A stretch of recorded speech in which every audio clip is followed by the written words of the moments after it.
This podcast is brought to you by Blackaby Ministries International. To find out more, visit blackaby.org.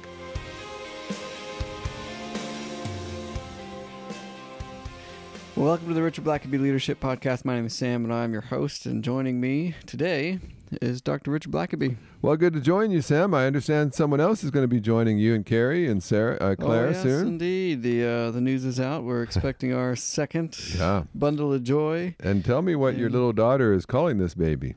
Poppy. Is baby. one of the things. Well, I see what you're fishing for, Richard.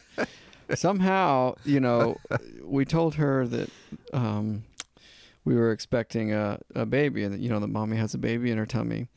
And this was around your 60th birthday, and so I don't know if it got some of the wires got crossed in her little brain, but she's under the impression that it's baby Richard. Richard. That has a ring to it. I like that. Yeah. Well, maybe it's a contender for a name, depending. But we'll see. Yeah, jury's still out on that one. Yeah, but don't go and get anything embroidered yet. Yeah, I wouldn't make a plaque at this point. No. Well, yeah. So lots of exciting times, and Carrie has just been incredibly sick for this first trimester, so we'll be happy to move into the second and hopefully say goodbye to all the nausea. She is paying the full price of motherhood right now. So. Oh yeah. So it's been pretty brutal. But anyways, today we're not talking about pregnancies or second children, but talking about worthless men. Yeah. So we did a few episodes ago. We talked about David's mighty men, and to be a mighty man, you need to attract mighty men or women, you have to be a mighty man or a woman. Mm-hmm. And we're going to take a look at the opposite of that today. And there were some worthless men that were around David as well. And so why don't you take us down that path? Yeah, Sam, this is kind of an unusual talk, and sometimes we just do that just to kind of maybe just touch on something that's a little off the main grid. But as I've been reading through the Old Testament, there's an interesting phrase that just pops up now and then, and it is the term worthless men. Sometimes it's translated rebels or corrupt men, but technically, I think in the Hebrew, what it really says is sons of Belial. Belial. That doesn't sound complimentary. No, and of course, when you say worthless about any person, your first thought is, well, every person has worth and so on, and but I don't think this is necessarily meaning they have no worth as a person, but what it's saying, I think, it's sort of interesting when you see this phrase, worthless men. What does the Bible mean by that? How can you be a worthless man or woman? And so there's a couple of places. What must one do to gain such a name? And yet I think, as I read that, I began thinking a bit about it and realized, well, there is a certain type of person, man or woman, that does not contribute anything positively to the people around them. Their contribution to society, to their family, to others is worthless, which is a horrible thing when you think about that. You live the only life you have, and your life's contribution has been worthless, of no value, and that's something that ought to make you shudder. Yeah. And so there's several verses just to mention. Sometimes you might want to do a Bible study on worthless men. Maybe you're a woman, you're listening to this, and you think, yeah, well, I've known several. Deuteronomy chapter 13, verse 13, they're kind of laying out the law and different things to do. And it says corrupt men there. The New King James translates it, that phrase there. Corrupt men have gone out from among you and enticed the inhabitants of their cities, saying, let's go serve other gods, which you have not known. So in the first example of this phrase, at least I came across in Deuteronomy, is saying that these are worthless people that basically draw people away from doing the right thing. The people were worshiping the true God, and then there's always some that will not be satisfied with that. And you know the kind of people, it's like they can't leave something well enough alone. Like things are going fine, people are in a good space, And then there are these sort of people that just disrupt things, that get things off kilter. And maybe you've led an organization or you've led a church, and there was harmony and unity, and people were working together for a purpose. And all you have to do is introduce just a handful of people that are just contrary, that just can't, everything's good. Like, just don't mess it up. But then, but there are just some that the moment that they enter on your leadership team or they join your church, you just sense that there's been a disturbance in the force. They, and all of a sudden there's attitude issues and there's contrary opinions, and it's like, why would you do that? Like, we were having such a sweet fellowship here in our church, and now this person's come in and starting to question on the sidelines about the pastor's leadership or the CEO's leadership. And so the first reference there is to that. And then there's a couple references in Judges 9, verse 4. If you remember the story of Abimelech, he was one of the sons, kind of a stepson, if you will, of Gideon. Gideon had 70 sons, and then he had a son from basically a concubine, that was considered kind of like not a full son or whatever. And so it says that he goes to the people of Shechem, and he says, instead of having these 70 sons of Gideon all ruling over you, why don't you just have me? I'll just be the king, and you just have one ruler instead of 70. And so that sounds reasonable to the people. And so it says that Abimelech gathered together some worthless men, and they capture all 70 or so of Gideon's sons, and they butcher them all. They take them all and execute them, it says, on one stone, just mercilessly beheading, killing all 70 of them. And what that tells you is there are always certain people, the Bible calls them worthless men, that if you're looking for trouble, there's always some that will sign up to join you. You don't have to look far to find some people willing to if you've got a bad attitude or you've got some evil ideas, you never have to look far for some that are always open to that. And then there's another example in Judges 11, verse 3, just 2 chapters later. Jephthah, again, he's not a full son. He's kind of seen as a bit of an outcast from his parents. And so it says that he kind of lives on the fringe of society, but he has some worthless men, it says, that have joined up to him. And they go around raiding people. They're violent men. They look for trouble. And so it's just interesting when you find these kind of unsavory characters that are looking for trouble. It appears that you can always find some worthless men that are willing to say, hey, I'm game for trouble. I'm game for division, for violence, for attacking people. And they jump on board. And of course, you see this a lot these days with social media, the piling on, the canceling out. Someone makes a critical comment about someone and I've had that happen to me. Someone makes some untrue, unkind comment about me, maybe in social media, and then all of a sudden there's all these people I've never heard of. I don't know. I'm not even sure they know me, but they're jumping on anyway. Just what they've heard or what they think, and it's just all false, and it's unkind and hurtful. But you think, like, why would you do that? Like, why would you jump? You don't even know the person that made the first statement didn't have his facts right, but all these people are immediately jumping on board and making it even worse, and they are completely ignorant of the details, but that nonetheless doesn't seem to bother them. There's trouble, and there's someone's being attacked, and so I'm happy to jump on board as well. Well, those are what the Bible would call as worthless men, people that are they're just game for trouble. And if someone is attacking someone on social media or some other way, undermining them in a church or in a company, and they're happy to just join the trouble.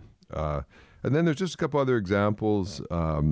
King Saul, the first king of Israel, there's an interesting story where he's quite timid and insecure. And when they finally gather together and And Samuel meets with all the elders of the tribes, and he's already anointed Saul to be king, but now he's going to have the tribes kind of cast lots and determine what God's will is, and it's going to end up pointing to Saul. And so then, of course, they say, well, where is Saul? I thought I saw him. Well, he's hiding among the baggage. He's so insecure that he isn't even just standing out there boldly waiting to be pronounced king. And so it says that they find him and say, okay, well, I guess you're going to be our king. But then it says there were some worthless men who said, well, who is he? Like, why should we follow him? And it says they didn't bring him any gifts. In other words, they wouldn't just go along with everyone else is being swept up in a moment of unity, and let's all rally around our first king. But there's always some that instead of just helping to make things unified and positive, there's always some that'll just be the naysayers. Well, who is he? Like, why should he be that? And so they don't honor him. They don't give him any gifts. And for an insecure king like Saul, that hurts. That goes to his core. And so Saul spends really his whole kingship insecure. Always, right off the bat, he's got people saying, well, he shouldn't be the king. And so you sort of can see some of why he gets so insecure about David later, because from the very beginning, there's been those who have questioned whether he should be king or not.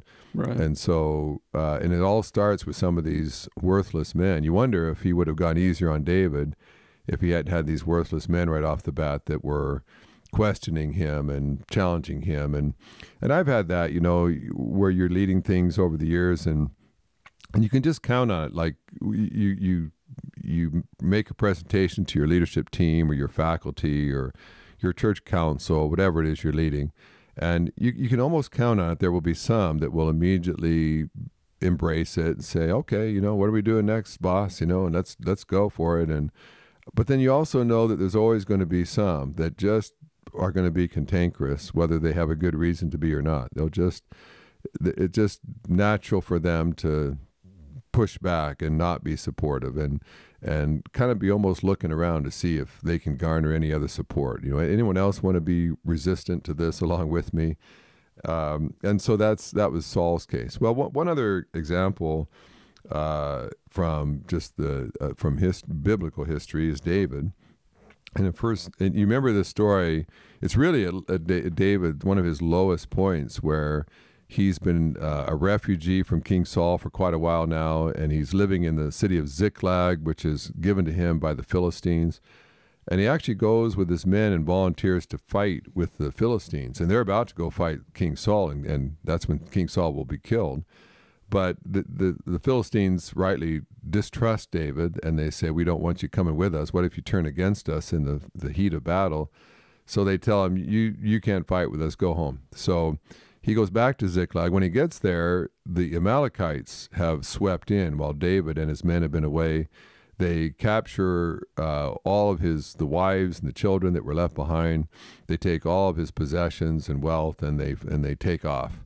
And so it's kind of like David's already been a refugee forever, and now he's lost everything. And it says that his men were actually talking about just stoning David. They're just tired of following a leader who keeps on never being made king or seemingly having success. And so David seeks God's will. Should I go after the Amalekites? And God says, yes, go pursue them. And so he takes off. And he's got, 800 men or 600 men or so, somewhere in there. And as they're going so fast and so hard, that at a certain point, there's about 200 of the men are just too tired to keep going. So David just says, well, you wait here. Those of you that can keep going, let's stay after these guys before they get out of reach. And so 2/3 of them keep on going. Well, they get to the Amalekites. They defeat them. They retrieve all of their people.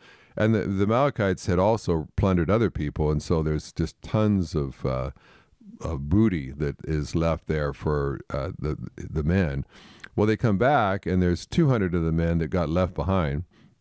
And so David is like ready to share the loot with them too. And then it says, but some worthless men said, well, they shouldn't get anything. Like, they didn't fight. They didn't endanger their lives. They were too tired to come along and join in the battle. So, they shouldn't get anything. And David, what's interesting is, for one of the first times, you see David actually challenging the worthless men. Saul just sort of stays quiet when the worthless men criticize him.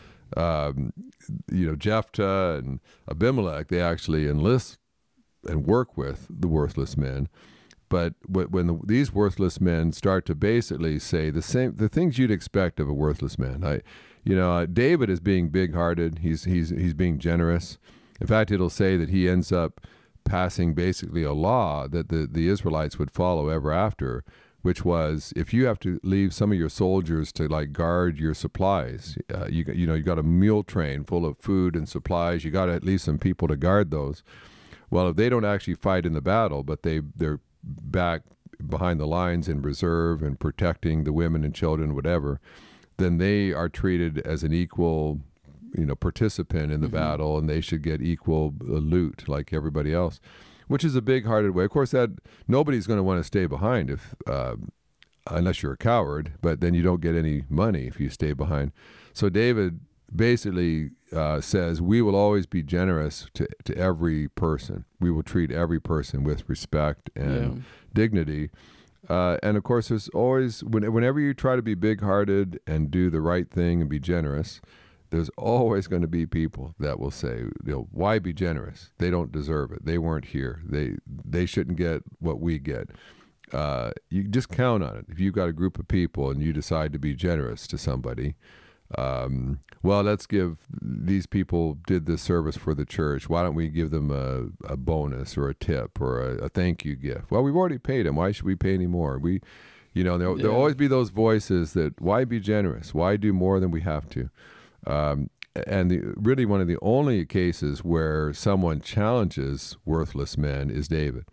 And I think that says much about David. And I think that tells you that if you're going to attract mighty men, you've got to not listen to the voices of the worthless men that will bring you down. And it also tells me David attracted mighty men. I mean, he had some men there that would take on giants, would single-handedly fight off dozens of enemy soldiers.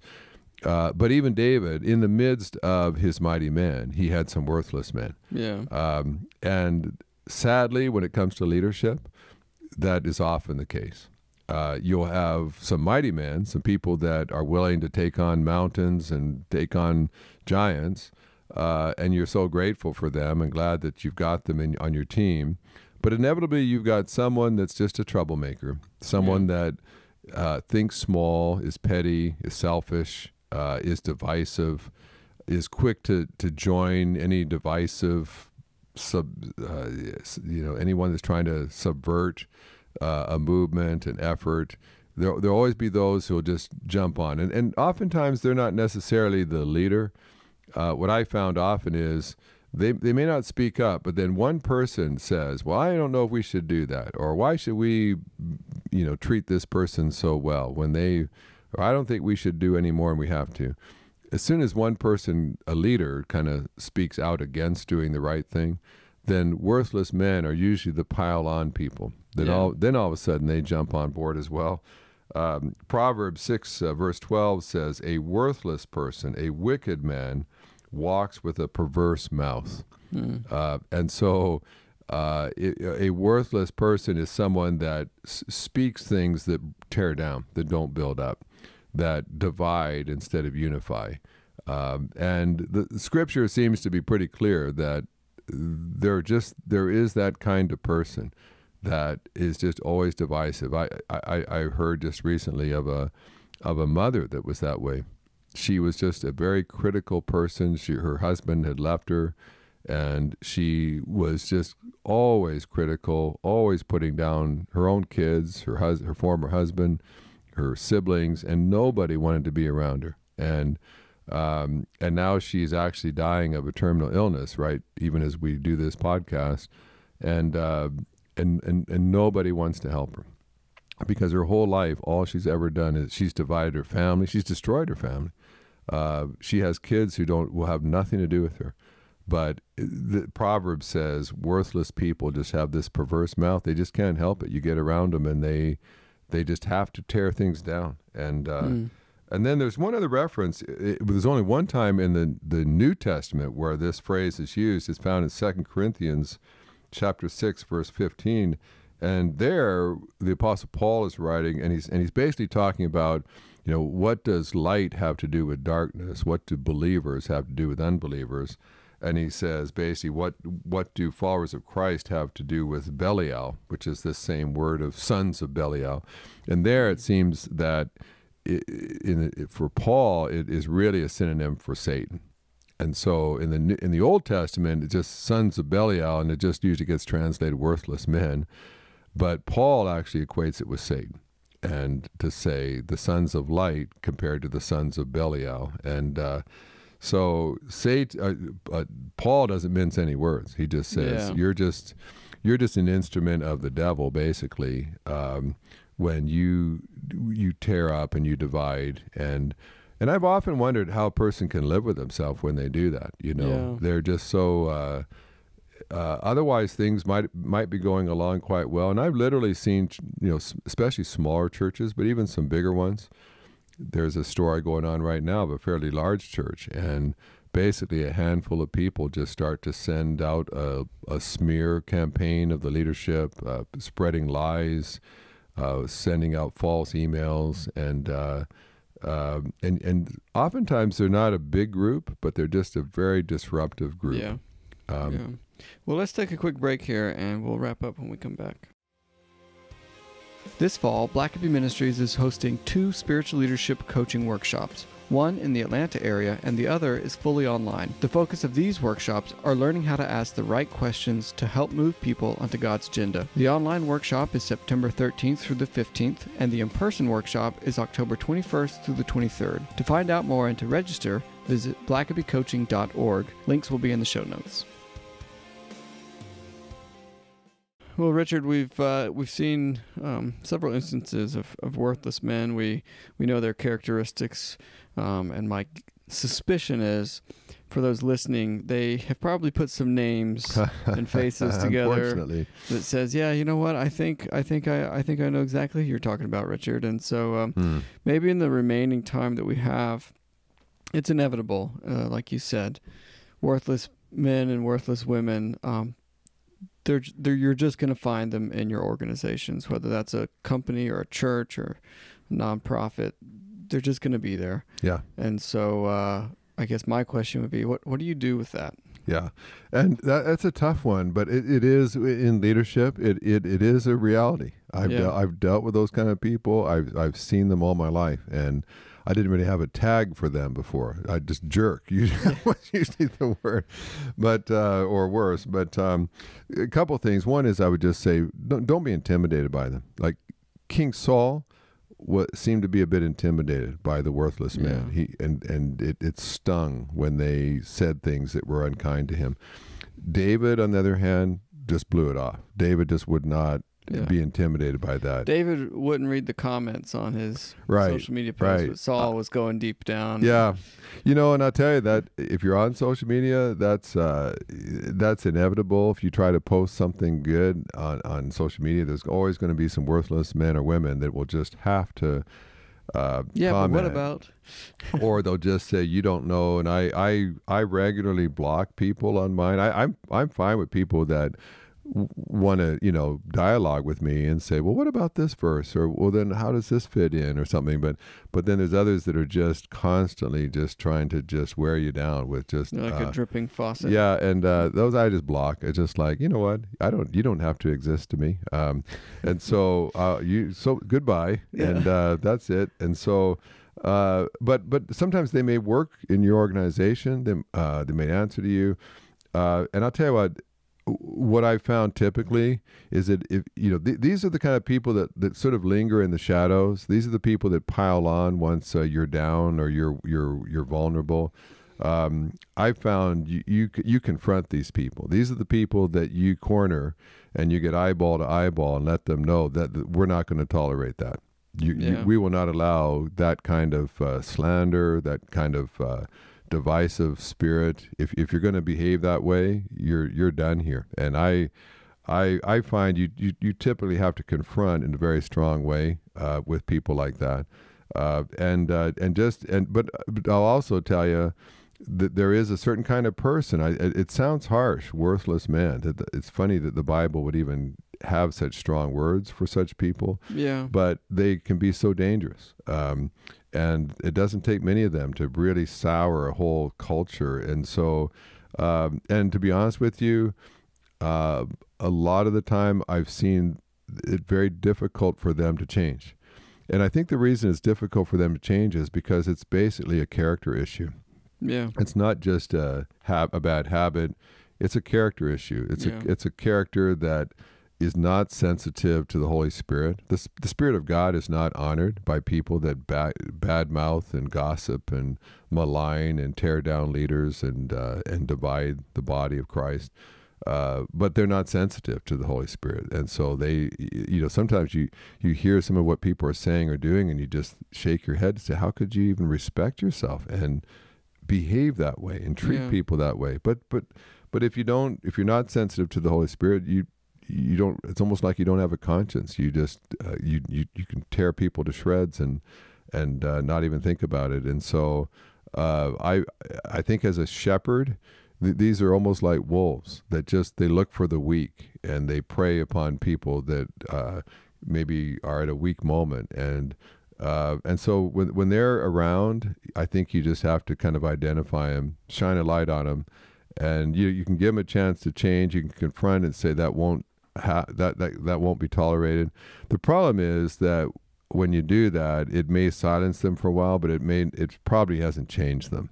Yeah. And so they'll kind of scurry back into the darkness for the time being. But if a stronger leader comes along that will oppose you, they'll all scurry back out of the darkness to sort of support the next one. And so you have to kind of keep an eye on those folks, and that can wear you out after a while. And you just kind of wait for the next crisis to come, or some bad thing happens, a setback of some kind, and they are right away just chirping away, denigrating your leadership again. So I guess what I would just kind of conclude by saying is, don't beat yourself up if you've got someone like that in your organization.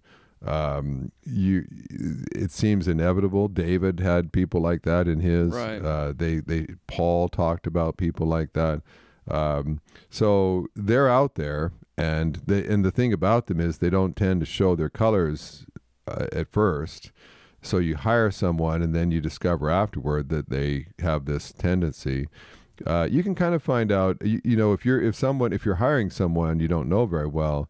There's certain questions you can ask, and certainly they're the kind of people you want to check references with, and ask, were they team players? Were they the people you turn to in times of trouble and difficulty, or did they remain positive, and so on? And there are certain questions you can ask that can perhaps uncover some of those people. When someone joins your church and you find out that they've been a part of 3 previous church splits, you beware. They may be sons of Belial that just every time there's trouble, they just came running up to join in on the fun. And so beware of those kind of people. And when there's just 1 or 2, they can, you can kind of keep a thumb on them and keep them kind of in line for the most part. But it's like, oh yeah, we got the one naysayer, but no one takes him that seriously. But if you get 3 or 4, 5 or 6, all of a sudden, then they begin to develop a critical mass. Yeah. And as a leader, you got to watch out for that. So it's kind of a negative subject this week, but it kind of surprised me. And what I realized is negative leaders can't do much by themselves, but if they can attract some sons of Belial, if they can just get a few worthless men to join them, now all of a sudden their negativity has a certain bite to it that they didn't have before. And so be watching those, keep an eye on them. When you speak to their face, they'll tend to tell you what you want to hear, but behind your back, they're networking and sharing notes and gossiping and spreading lies, and unfortunately, that's just the world in which we live. Yeah, well, there's so many people who are just, speaking in cultural terms, or they're anti-culture. Yeah, and they have nothing to put forth themselves. They have nothing that they can build, but all they know how to do is to tear down. Yeah. And so it is negative, but it's a reality, and so I think it's worth talking about and knowing that if you have some of these folks in your organization, you're not alone, and they can be overcome. So don't give in to them. Don't be they want to intimidate you. They want to get inside your head. Don't let them in. You still have power. You have strength. So confront it. Marginalize those people. Don't give them a bigger platform. And sometimes you just have to ignore them or block them or delete them.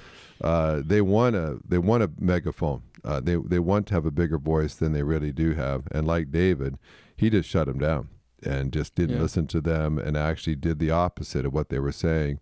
And they realized, well, a strong, secure leader it doesn't have to be swayed by these voices. An insecure leader who's leading in fear or insecurity will give them way too much space and voice. And so it may be that you just need to confront some of that.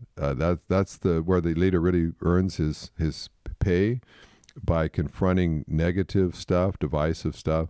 But you either deal with it now or you deal with it later. Yep. And so the sooner the better. Get on those guys. Absolutely. And if you can, and you may well have to just purge your organization of some of those people, or at least really put them on notice and stay on them, and until they are the ones that are looking over their shoulders instead of you having to look over yours all the time. Well, it's a good word, and appreciate you taking the time, Richard. Thanks for listening to the podcast. If this is something you enjoyed, it really makes a difference if you leave a review and a 5-star rating on Apple Podcasts or wherever you listen. Don't forget to subscribe and share with your friends. We always love hearing from our listeners, so email us at podcast@blackaby.org.